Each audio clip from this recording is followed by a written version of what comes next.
Hey friend, welcome back. So let's talk about some dietary staples for a high protein, low carb, whole food household. These are some things that we consume all the time.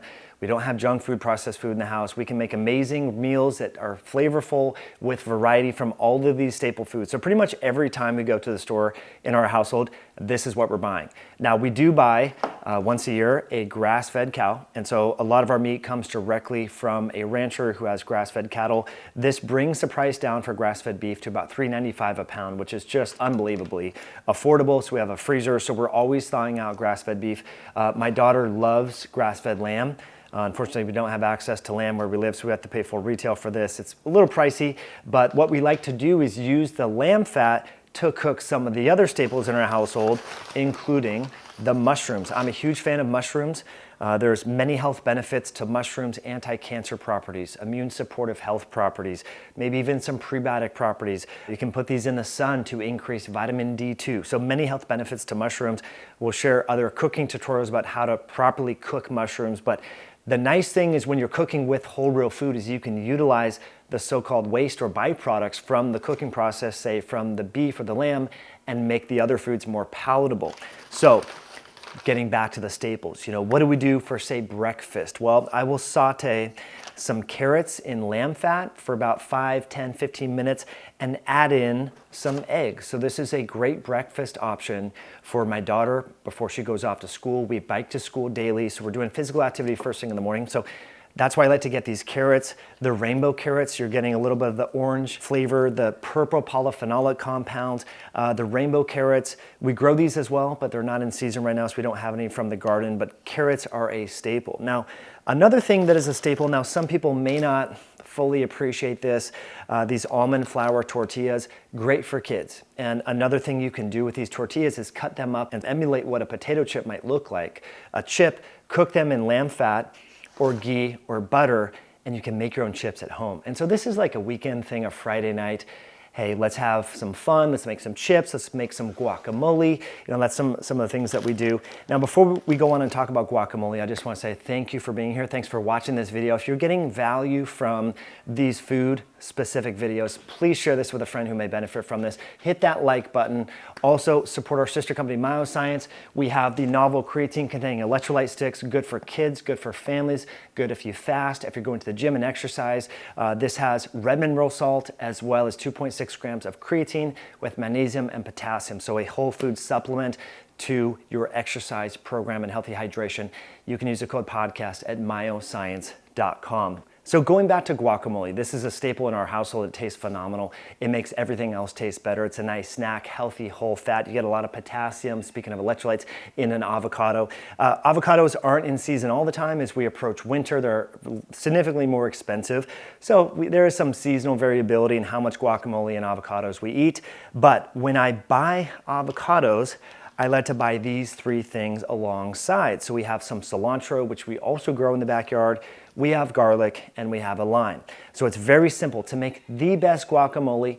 As Sean Stevenson talks about in the Eat Smarter Family Cookbook, you add in a little spirulina in that and you have an amazing guacamole. Now, I also add the Pluck seasoning into this. There's all sorts of different options. This is a bovine glandular extract, so you get heart, liver, kidney, spleen, and it also tastes phenomenal. So I will put a little bit of that, and so we're getting some micronutrients from whole food into the guacamole. So basically what I do is I'll take about, we can do a full video on this, but I'll take about this much cilantro, put the rest in a jar, put it in the fridge, mince this up, chop up my avocados, 2 to 3 avocados, take 1 garlic clove, and then half a lime, squeeze that together, mix it up.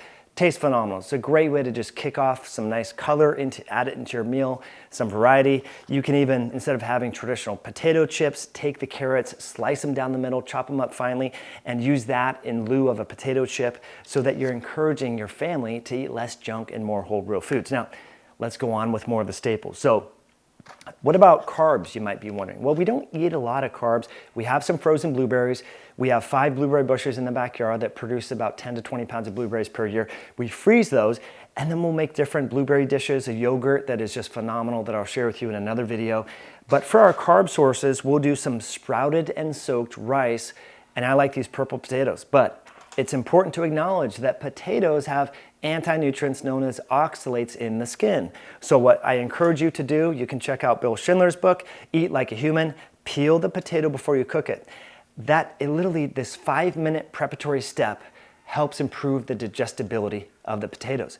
I remember when I was eating a lot of potatoes when I got into bodybuilding and reading bodybuilding magazines, I would see the potato skin in my stool, and I was like, that's really weird. It scared me at first. Is this like a cancer, or are these like dead colonocytes in my stool? And I realized it's the potato skin. We don't just digest potato skins very well. So remember to peel the skin off the potatoes before you cook with them. These are so cheap, my friends. You can buy a bag of potatoes for like a few dollars. We also get turnups, parsnips, other tubers, butternut squash, acorn squash. And before you cook with it, I just peel off the skin, throw it in the crock pot, mince it up, throw in some garlic, onions, some Pluck spices, and you're good to go. Okay, so other staples in addition to everything we've talked about, I'm a huge fan of olives. Olives, first of all, they taste good. Now, I remember I didn't used to like olives, I will tell you, but then I started to research all of the benefits of olive oil and hydroxytyrosol and oleuropein and all these compounds in olive oil. And I thought, well, why would I pay $30 for a jar of olive oil? And why wouldn't I just buy the dang olives? And so we've been buying these olives. I like to drain the liquid out beforehand. It is stored in plastic. We know that plastic can off-gas microplastics and so forth into liquids. So drain the liquids. So these are a nice snack. So instead of having Cheez-Its and cookies and all this stuff while you're cooking your food, put some olives out, make some guacamole, cut up some carrots, and you can kind of have the family snack on some things while you're getting the meals ready. And so that's another thing we do. I went to South Korea a couple times to give some lectures for the South Korean Functional Medicine Society. And I noticed before and during every meal in South Korea and other Asian countries, I've been to Indonesia as well as China, kimchi and fermented foods are part of the culture.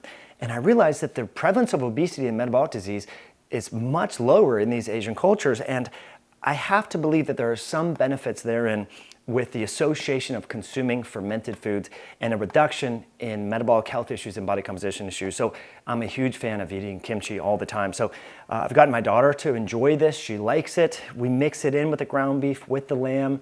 It's a condiment. It's not the main entree, but I'm a huge fan of having fermented foods. Speaking of which, we have yogurt. Now, this yogurt does come from pasteurized milk. I know that's kind of problematic. Ideally, I haven't gotten into this yet. I do a lot of fermenting. I haven't gone down the making my own yogurt, but I plan to do so. So this is a brand of yogurt we buy. I just recommend buying yogurt in a glass jar from a local supplier. If you live in Wisconsin or Nebraska or the Midwest or Northeast, I'm sure you can find a local supplier of yogurt. So we have yogurt all the time. In another video, I'll share with you the amazing ice cream substitute using frozen blueberries, yogurt, and whey protein. So we're always buying yogurt, and this is actually not yogurt, this is raw milk. So we buy raw milk from a local farmer.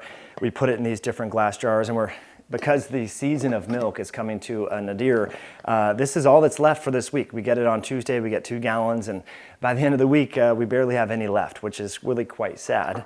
But raw milk is another staple. I like to have that post-workout. I swear, since stopping fasting and increasing my raw milk post-workout, I've put on about 10 pounds of muscle, feel just so much better, so much stronger. My daughter loves it. So raw milk is definitely part of the mix, as well as butter. I used to make a ton of ghee. I don't make it as much anymore. I don't have a problem with dairy. I want to get back into making my own ghee. Very easy to do. We did a video tutorial with Shalini Bot on how to make your ghee at home. Super easy. But now I just buy this. I like this Truly brand. There's all sorts of butter options now, which is great. Vital Foods has one, as well as Kerrygold. Another staple that we get is onions. Now, I know some of you carnivore, low FODMAP people might be like, oh my gosh, this guy's promoting onions. What is wrong with him? Doesn't he know about this? Well, I like to saute the onions for the flavor and then mix them in after they're sauteed in butter and salt and garlic into other dishes. So we're using onions quite a bit. Also, we have a Harvest Right freeze dryer, so we can make onion chips all the time. They taste phenomenal. So you slice the onions thinly, add some spices to them, put them in the freeze dryer. You will never have a potato chip again after having that. Last, but certainly not least, we use a lot of honey in this house. And so I just go with a local honey supplier.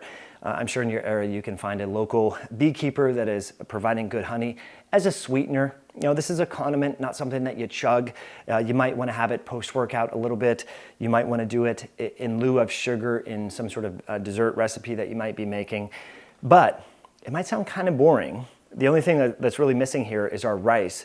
I like to soak and sprout rice and then cook it in a slow cooker or pressure cooker, and that's another carbohydrate staple. Again, we prioritize protein and fermented foods and some of the polyphenols, you know, in the avocado, cilantro, purple carrots, and purple potatoes. And then we'll have carbohydrates baked in, on top of that based upon our activity level. You know, doing a lot of yard work, a lot of hiking in the summer, a lot of skiing in the winter, we'll have more carbs. If we're not doing all that, we'll just have mostly protein, some veg, some cilantro, some olives, some ferments, and that's pretty much it. So, you know, you can have a lot of diversity and changes in the taste profile, in the texture, with these different staples. But pretty much every night we're having something with protein, mushrooms, avocado, cilantro, and ferments. That's a staple. So this is what I would suggest. You know, go into the store. I have a quick food guide if you want to download that and opt into the High Intensity Health subscriber email list. I will give you access to that in the description below. But when you go to the store, try to buy more of these whole real foods and less of the processed chips, crackers, cookies, and treats, because if those are around, you're going to consume those first. They are designed by food scientists to be hyperpalatable, and you're going to eat them. They're low in protein. The whole protein leverage hypothesis, low protein diets, low protein foods cause you to overconsume them. So when you prioritize protein, I guess I didn't mention the eggs. We have backyard chickens. We're getting 4 to 6 eggs a day. So friends give us these egg cartons and we reuse them. These are the staples, my friend. If you eat this way, you will lose belly fat. I promise you that. You don't even have to change your activity level. Making healthy whole food a staple in your household makes maintaining a healthy body weight so easy. So just want to thank you for watching all the way through. Hopefully you enjoyed this video, got some value. Please hit that like button if you did. Let me know what you think in the comments, and we'll catch you in a future one down the road.